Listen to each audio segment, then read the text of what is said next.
La Bible en un an, le 12 avril, le livre de Josué, chapitre 5, verset 2, au chapitre 6, verset 27, le livre des psaumes, chapitre 81, verset 1 à 17, le livre des proverbes, chapitre 12, verset 15 et 16, l'épître de Jacques, chapitre 4, verset 1 à 17.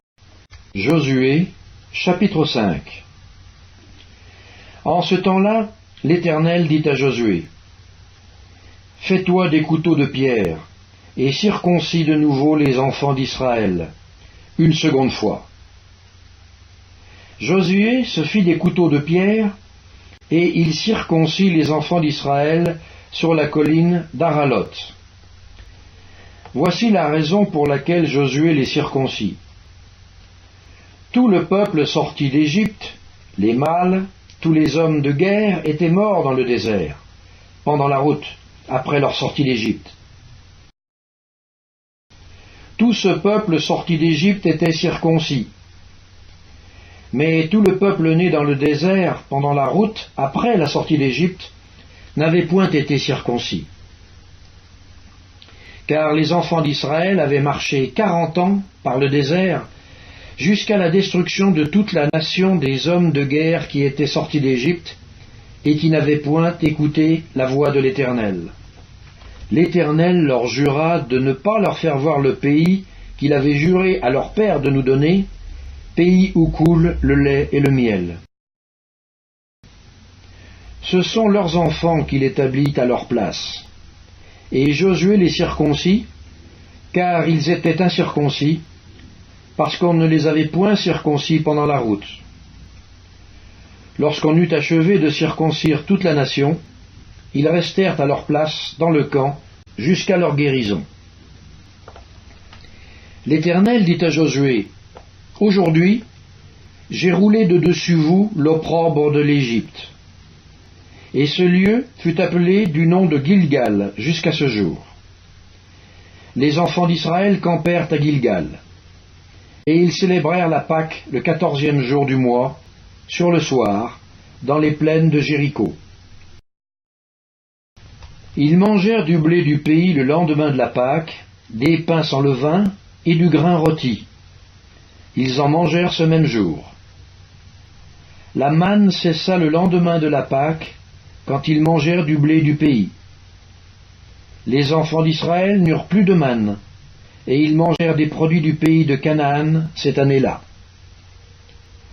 Comme Josué était près de Jéricho, il leva les yeux et regarda. Voici, un homme se tenait debout devant lui, son épée nue dans la main. Il alla vers lui et lui dit, « Es-tu des nôtres ou de nos ennemis ?» Il répondit, « Non, mais je suis le chef de l'armée de l'Éternel. J'arrive maintenant. » Josué tomba le visage contre terre, se prosterna et lui dit, « Qu'est-ce que mon Seigneur dit à son serviteur ?» Et le chef de l'armée de l'Éternel dit à Josué, « Ôte tes souliers de tes pieds, car le lieu sur lequel tu te tiens est saint. » Et Josué fit ainsi. Josué, chapitre 6. Jéricho était fermé et barricadé devant les enfants d'Israël. Personne ne sortait et personne n'entrait. L'Éternel dit à Josué, « Vois, je livre entre tes mains Jéricho et son roi, ses vaillants soldats. Faites le tour de la ville, vous tous les hommes de guerre, faites une fois le tour de la ville. Tu feras ainsi pendant 6 jours. 7 sacrificateurs porteront devant l'arche 7 trompettes retentissantes. Le 8e jour, vous ferez 7 fois le tour de la ville, et les sacrificateurs sonneront des trompettes. Quand ils sonneront de la corne retentissante, quand vous entendrez le son de la trompette, tout le peuple poussera de grands cris. Alors la muraille de la ville s'écroulera, et le peuple montera, chacun devant soi. Josué, fils de Nun, appela les sacrificateurs et leur dit, « portez l'arche de l'Alliance, et que les 7 sacrificateurs portent 7 trompettes retentissantes devant l'arche de l'Éternel. Et il dit au peuple, marchez, faites le tour de la ville, et que les hommes armés passent devant l'arche de l'Éternel.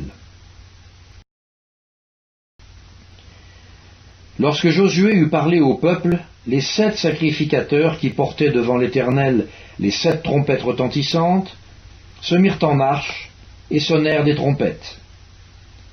L'arche de l'alliance de l'Éternel allait derrière eux. Les hommes armés marchaient devant les sacrificateurs qui sonnaient des trompettes, et l'arrière-garde suivait l'arche. Pendant la marche, on sonnait des trompettes.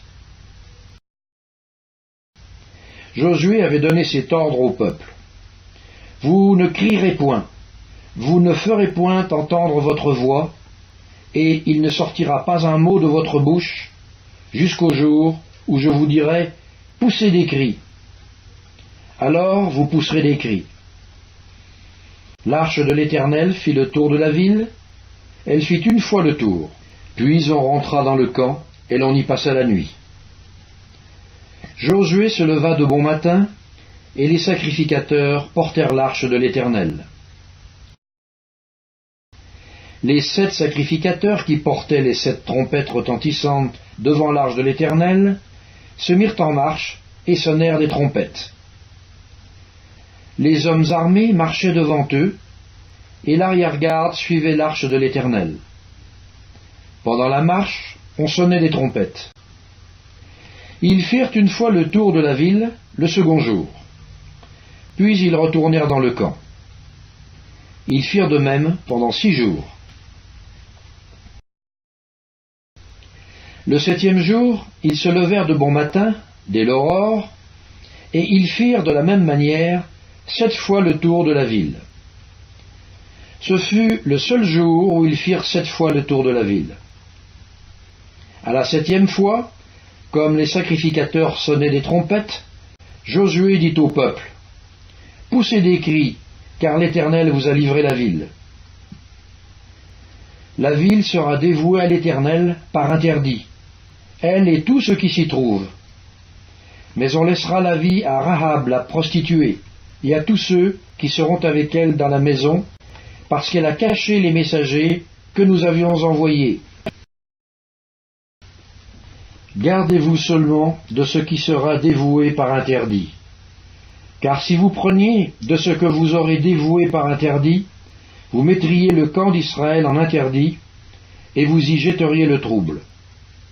Tout l'argent et tout l'or, tous les objets d'airain et de fer seront consacrés à l'Éternel, et entreront dans le trésor de l'Éternel. Le peuple poussa des cris, et les sacrificateurs sonnèrent des trompettes. Lorsque le peuple entendit le son de la trompette, il poussa de grands cris, et la muraille s'écroula. Le peuple monta dans la ville, chacun devant soi. Ils s'emparèrent de la ville, et ils dévouèrent par interdit, au fil de l'épée, tout ce qui était dans la ville, hommes et femmes, enfants et vieillards, jusqu'aux bœufs, aux brebis et aux ânes. Josué dit aux 2 hommes qui avaient exploré le pays, « Entrez dans la maison de la femme prostituée, et faites-en sortir cette femme, et tous ceux qui lui appartiennent, comme vous le lui avez juré. » Les jeunes gens, les espions, entrèrent et firent sortir Rahab, son père, sa mère, ses frères, et tous ceux qui lui appartenaient. Ils firent sortir tous les gens de sa famille, et ils les déposèrent hors du camp d'Israël. Ils brûlèrent la ville et tout ce qui s'y trouvait. Seulement, ils mirent dans le trésor de la maison de l'Éternel l'argent, l'or et tous les objets d'airain et de fer. Josué laissa la vie à Rahab la prostituée, à la maison de son père et à tous ceux qui lui appartenaient. Elle a habité au milieu d'Israël jusqu'à ce jour, parce qu'elle avait caché les messagers que Josué avait envoyés pour explorer Jéricho. Ce fut alors que Josué jura en disant : Maudit soit devant l'Éternel l'homme qui se lèvera pour rebâtir cette ville de Jéricho. Il en jettera les fondements au prix de son premier-né, et il en posera les portes au prix de son plus jeune fils. L'Éternel fut avec Josué, dont la renommée se répandit dans tout le pays.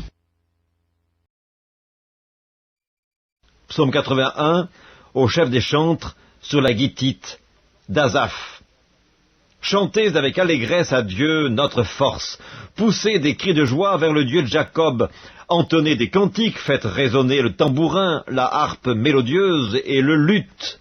Sonnez de la trompette à la nouvelle lune, à la pleine lune, au jour de notre fête, car c'est une loi pour Israël, une ordonnance du Dieu de Jacob. Il en fit un statut pour Joseph quand il marcha contre le pays d'Égypte. J'entends une voix qui m'est inconnue. J'ai déchargé son épaule du fardeau, et ses mains ont lâché la corbeille. Tu as crié dans la détresse, et je t'ai délivré. Je t'ai répondu dans la retraite du tonnerre, je t'ai éprouvé près des eaux de Mériba. Écoute mon peuple, et je t'avertirai. Israël, puisses-tu m'écouter? Qu'il n'y ait au milieu de toi point de dieu étranger, ne te prosterne pas devant les dieux étrangers. Je suis l'Éternel, ton Dieu, qui t'ai fait monter du pays d'Égypte. Ouvre ta bouche, et je la remplirai. Mais mon peuple n'a point écouté ma voix, Israël ne m'a point obéi. Alors je les ai livrés au penchant de leur cœur, et ils ont suivi leurs propres conseils. Oh, si mon peuple m'écoutait, si Israël marchait dans mes voies! En un instant, je confondrai leurs ennemis, je tournerai ma main contre leurs adversaires. Ceux qui haïssent l'Éternel le flatteraient, et le bonheur d'Israël durerait toujours. Je le nourrirai du meilleur froment, et je le rassasierai du miel du rocher. Livre des Proverbes, chapitre 12. La voix de l'insensé est droite à ses yeux, mais celui qui écoute les conseils est sage. L'insensé laisse voir à l'instant sa colère, mais celui qui cache un outrage est un homme prudent. Épître de Jacques, chapitre 4. D'où viennent les luttes? Et d'où viennent les querelles parmi vous? N'est-ce pas de vos passions qui combattent dans vos membres? Vous convoitez, et vous ne possédez pas. Vous êtes meurtriers et envieux, et vous ne pouvez pas obtenir. Vous avez des querelles et des luttes, et vous ne possédez pas, parce que vous ne demandez pas. Vous demandez, et vous ne recevez pas, parce que vous demandez mal, dans le but de satisfaire vos passions. Adultères que vous êtes. Ne savez-vous pas que l'amour du monde est inimitié contre Dieu? Celui donc qui veut être ami du monde se rend ennemi de Dieu. Croyez-vous que l'Écriture parle en vain? C'est avec jalousie que Dieu chérit l'Esprit qu'il a fait habiter en nous. Il accorde au contraire une grâce plus excellente. C'est pourquoi l'Écriture dit « Dieu résiste aux orgueilleux, mais il fait grâce aux humbles. Soumettez-vous donc à Dieu, résistez au diable, et il fuira loin de vous. Approchez-vous de Dieu, et il s'approchera de vous. Nettoyez vos mains, pécheurs. Purifiez vos cœurs, hommes irrésolus. Sentez votre misère, soyez dans le deuil et dans les larmes, que votre rire se change en deuil et votre joie en tristesse. Humiliez-vous devant le Seigneur, et il vous élèvera. Ne parlez point mal les uns des autres frères. Celui qui parle mal d'un frère ou qui juge son frère parle mal de la loi et juge la loi. Or, si tu juges la loi, tu n'es pas observateur de la loi, mais tu en es juge. Un seul législateur est juge. C'est celui qui peut sauver et perdre. Mais toi, qui es-tu qui juge le prochain? À vous maintenant qui dites « Aujourd'hui ou demain nous irons dans telle ville, nous y passerons une année, nous trafiquerons et nous gagnerons. » Vous qui ne savez pas ce qui arrivera demain, car qu'est-ce que votre vie? Vous êtes une vapeur qui paraît pour un peu de temps et qui ensuite disparaît. Vous devriez dire au contraire, « Si Dieu le veut, nous vivrons et nous ferons ceci ou cela. » Mais maintenant, vous vous glorifiez dans vos pensées orgueilleuses. C'est chose mauvaise que de se glorifier de la sorte. Celui donc qui sait faire ce qui est bien et qui ne le fait pas, commet un péché.